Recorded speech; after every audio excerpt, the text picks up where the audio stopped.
ওম নমঃ শিবায়।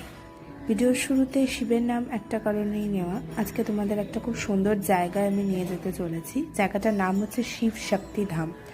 মন্দিরটা হচ্ছে শিব পার্বতীর মিলিত মন্দির, ওই জন্য জায়গাটার নাম শিব আর শক্তি, ওনার দুজনেরই ধাম। মন্দিরের পরিবেশ তো বলতে জাস্ট অসাধারণ, আর মন্দিরের নকশাটা ঠিক রাম মন্দিরের কাটিংয়ে তৈরি হয়েছে। যেই দেখবে মনে হবে যেন রাম মন্দিরের টাইপসে তৈরি। খুব সুন্দর জায়গা। আমরা যে সময় গেছিলাম অ্যাকচুয়ালি সন্ধ্যা আরতির প্রস্তুতি পর্ব চলছিল, আর দেখতে দেখতেই সন্ধ্যা আরতি অলরেডি স্টার্টও হয়ে গেছিলো। খুব সুন্দর এখানকার নিয়ম। আমরাও বসে গেছিলাম সবাই সন্ধ্যা আরতি দেখতে। তারপর আরতি হয়ে যাওয়ার পরে আরতির তাপ আর প্রসাদ হিসেবে চালের পায়েস এরা সবাই দেয় সব ভক্তদেরকে। ভীষণ ভালো টেস্টও ছিল। সন্ধ্যাবেলা ঠিক এরকমই লাইটিং দিয়ে সাজায়। দ্যাটস ইট, একটা সুন্দর সন্ধ্যা কাটালাম।